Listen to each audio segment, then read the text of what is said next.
Yesterday, Jacob and his family fled from Laban to head back toward Canaan, which is where his brother Esau lives, the one who wanted to kill him. Obviously, Jacob has no idea how things will go if and when he encounters Esau, which would make most people a little bit nervous. By the way, Esau lives in an area called Edom, which is why the descendants of Esau are called Edomites. We'll see that term a lot in the future. Jacob sent some messengers ahead of him to smooth things over if they encountered Esau, and the messengers came back saying, "He's coming, and he's got 400 guys with him." Uh-oh. So Jacob divided everyone and everything in half so that if Esau attacked, he couldn't take it all.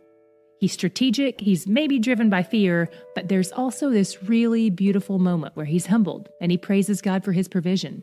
He acknowledges his reality. In 32:9, we see the first time Jacob addresses God by his name.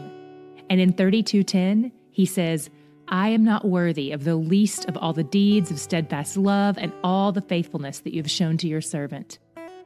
And in the midst of fearing the worst, Jacob remembered God's words and appealed to him with reminders of his specific promises to their family. Then he sent a present ahead to Esau to appease him. If someone sent me 550 farm animals in the mail, I would not view that as a gift, but these are different times. Then he sent his wives and kids ahead of him and spent the night alone. During the night, he wrestled with God. Doesn't most of your wrestling with God happen when you're alone, and even at night? Jacob is literally wrestling, though. He doesn't appear to be having a vision. This doesn't appear to be a metaphor, mainly because he leaves with an injury. This instance is another theophany, an appearance of God on earth. And more specifically, since the Hebrew word here is Elohim, that implies creator and judge, I'm inclined to believe this is another encounter with God the Father, like the encounter Abraham had in chapter 18. They wrestled all night, and as the sun is rising, Jacob tells him that he won't let go until he blesses him. The man replies, "What is your name?" Don't let this fool you. God often asks questions he knows the answers to. Those are literally the only kinds of questions God can ask. That's one of the perks of being omniscient. Omniscient means he knows everything. Jacob tells him his name, and the man's response clues us into the fact that he's God. First, he affirms that Jacob had not only wrestled with men, but that he'd also wrestled with God. And second, he changes his name, which you may recall is a big God move. Sometimes when God is about to reveal a new assignment or direction in someone's life, he renames them. Here, he calls Jacob Israel. It's the first time we see this word in Scripture. The name will eventually come to refer not only to this one man, but also to all of his descendants as well. So Jacob left renamed and limping.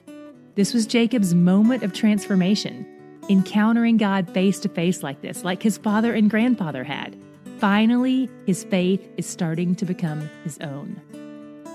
Then Jacob/Israel continues on his journey. He stacks up his people in order from least loved to most loved, and they eventually run into Esau, who actually seems excited to see him. They have a nice little chat, and then it becomes hard to tell if they're actually being humble and kind or if they still don't trust each other.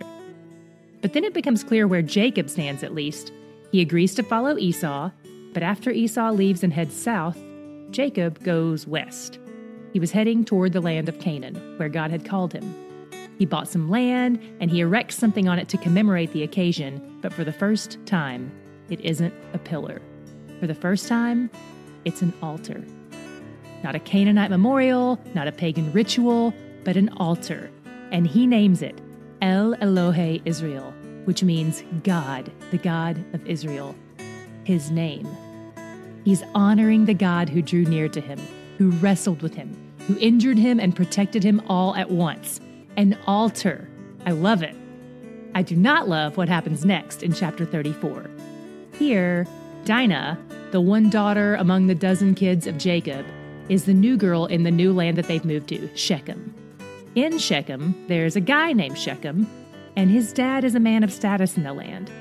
Shechem falls in love with Dinah, or at least Dinah's appearance, and he rapes her.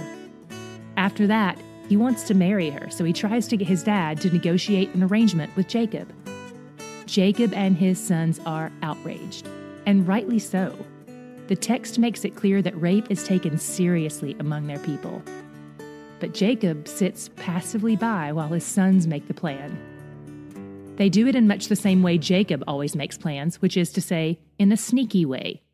They plan to kill all the men of the land in retaliation for what Shechem did to Dinah. They tell them that they all have to be circumcised, a kind of forced false conversion. So Shechem and his dad agree on behalf of everyone in town. I can't imagine how the other men of the land felt about this. Shechem is a man of status and caliber in town, but his actions and attitude reveal that he has a grand sense of entitlement. He may have had power, but in my opinion, when it came down to it, he didn't have character. On the third day, after all the men in the town were circumcised, Simeon and Levi, who were two of Dinah's full brothers in their blended family, entered the town, killed all the males, and rescued Dinah. Then they captured and plundered everything. Jacob disapproved, but mostly because he was afraid of retaliation.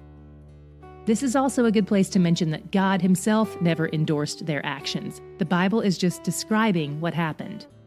And in fact, later in Scripture, we'll see more about God's response to their response to Shechem's sin. Sit tight. What was your God shot today? I loved seeing how God changes hearts. Even though difficult circumstances are often his tool of choice, but that's possibly because they seem to be the most effective. He used a scary situation to humble Jacob when he was about to see Esau. Then, when Jacob was humbled and alone, God drew near to him, wrestled with him, renamed him, changed him. Jacob went from being the man who erects pillars to the man who builds altars.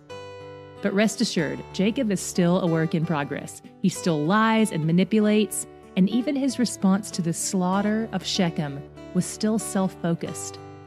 But God never gives up on him, because God knows that he will complete the work he started in him. And I think Jacob is starting to feel the desire to grow in that direction of becoming the new man with the new name, the man whose actions reveal his trust in God, the man who knows that he's where the joy is.